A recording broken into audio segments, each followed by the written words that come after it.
Now, from the home of the 2026 Winter Olympics and streaming live on KWQC+, this is a KWQC TV6 News Update. Welcome back to our Olympics special edition of KWQC+. Good afternoon, I'm Chandler Bradley. Today, the Team USA women's curling team competed for a bronze medal. What is curling? They make it look so easy, don't they? How's it done? Well, KWQC's Joey Danya and Kevin Core went to Cedar Rapids in an attempt to master the sport. We're going to you guys curling here before the end of the night, all right? Is this technique right? No, that is weight curling. Oh, okay. Curling is basically chess on ice, or maybe shuffleboard, people refer to it as. You're throwing a 42-pound rock down about 150 feet into a house, kind of the bullseye or the target. Stone going forward, foot merge in, blast out. The ultimate goal is to get more stones closer to the center of that than your opponent. Stretch that stone out to me. You're looking good. Wow. You got it. I'm ready for Milan. The technique for releasing and throwing a rock normally is you're kind of getting into like a lunge position and you're just sliding down that ice and pushing it forward. Can you get your hip down any lower? Oh, probably not. If you can't do that, and we have plenty of curlers who can't, either they've had knee problems, things like that. We also have a stick that you can basically throw it with. We also have had wheelchair curlers, and they use a stick. So it's a really inclusive sport. I'm coming right at you, Brad. Extreme close-up, whoa! The team that has the stone closest to the center gets a point. Only one team can score a point. So if you have one rock closer to the center than the other team, you get 1 point. If you have two rocks closer to the center than the other team's rocks, you get 2 points, and so on. Sweep. Sweeping makes the stone go farther and generally straighter. For someone trying it for the first time, number one is just, be careful the first few steps you take on the ice. As you get going out there, it'll become more natural. It's not as slippery as, like, say, the ice in your driveway, so it's a lot easier to walk on than you might think. Well, that was pathetic. Take those first few steps slow, but once you get out there, you'll get the feel for it pretty quick. You can already tell I'm going to be sore tomorrow. Like he said, I've got a lot of muscles that don't get used. Oh, no, that's weak. No, that's good. Sweep it! You're going to have to sweep like you've never swept before. Sweep! Well, Phil, I know we're too late for the 2026 Olympic Games, but do you think Kevin and I could maybe make it to the Olympics in 2030? 2030 is always a possibility if you start now. So you're saying there's a chance?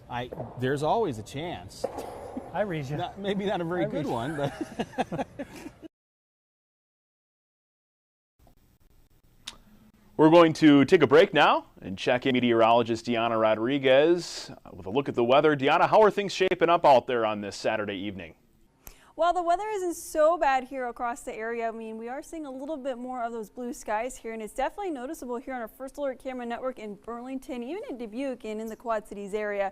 We've had a lot of cloud cover, but unfortunately, those temperatures are noticeably colder here across the area. We're not going to be seeing much relief here as we get into tomorrow. Matter of fact, do expect it to be a blustery and cold Sunday here across the region. It's currently 30 degrees in Galesburg, 29 in Moline, 28 in Davenport, but upper and even lower 20s here across the area as we get into the evening hours. Your first alert, we are going to be tracking a few flurries here overnight under mostly cloudy conditions as we get into tomorrow. Another blustery and cold day here ahead of us, but as we get into next week, we will be back above average with highs in the 40s and the 50s, and then we are tracking the possibility of a little bit of a mix as we get into the middle and end of the work week. Exact track is showing a lot of those cloudy skies are going to be taking here over the late night hours, along with a few flurries possible. No major accumulations are expected, but we will be seeing a little bit of some cold sunshine as we get into our Sunday, and then mostly sunny skies as we get into the beginning of the work week. Here's a look at that 7-day forecast. And again, Sunday calls for a breezy one along with some early flurries and then clearing out with partly sunny skies, a high in the mid-20s as we get into the beginning of the work week, back into the 30s and 40s for the remainder of the work week, and then we are tracking the possibility for a late snow mix as we get into late Wednesday into early Thursday, and then quiet conditions along with above average temperatures.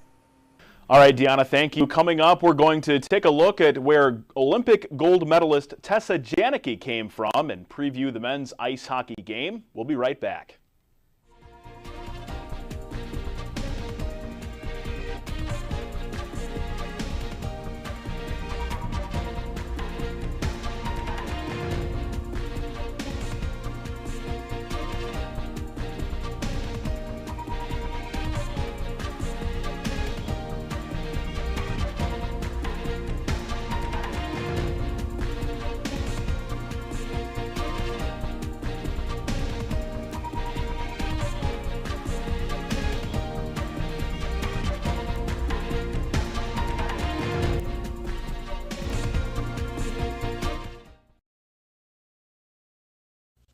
All right, welcome back. Looking at the past couple of weeks of our coverage, there is one Olympic event that here at KWQC we've been following quite closely. Team USA's women ice hockey. One of the team members is Tessa Janicki, a Northern Illinois native. Before the Olympics started, KWQC's William Ingalls spoke with Janicki's former coaches about training the now Olympic gold medalist. At 4, I mean, you know, we were lucky to keep them corralled and on the ice. That was the challenge for Tom Stoffaker, Adam Bullholzer, and Blaine Einbeck when they met a young Tessa Janicki on this ice nearly 20 years ago.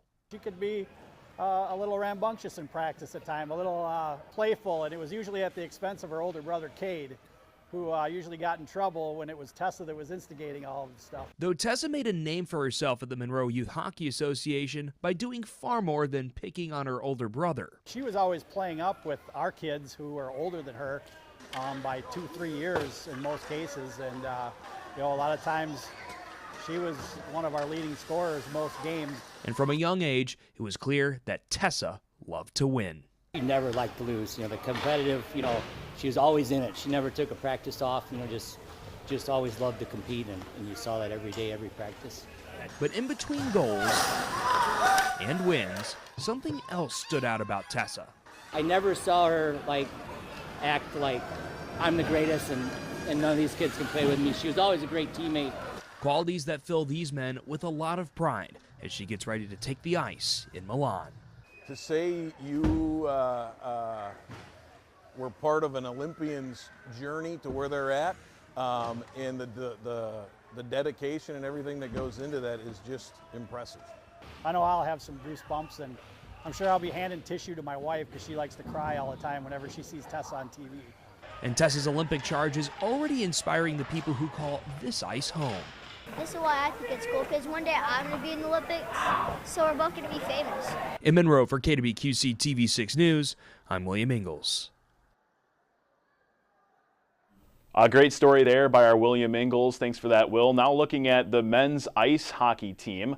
They're mirroring the women's team by taking on Canada for the gold medal after yesterday's win over Slovakia. The game starts at 7:10 a.m. tomorrow right here on KWQC. And the Olympics are coming to an end. Boy, it's been quite a ride, hasn't it? Join Joey Danya and myself tomorrow on Facebook Live for our reactions to the games.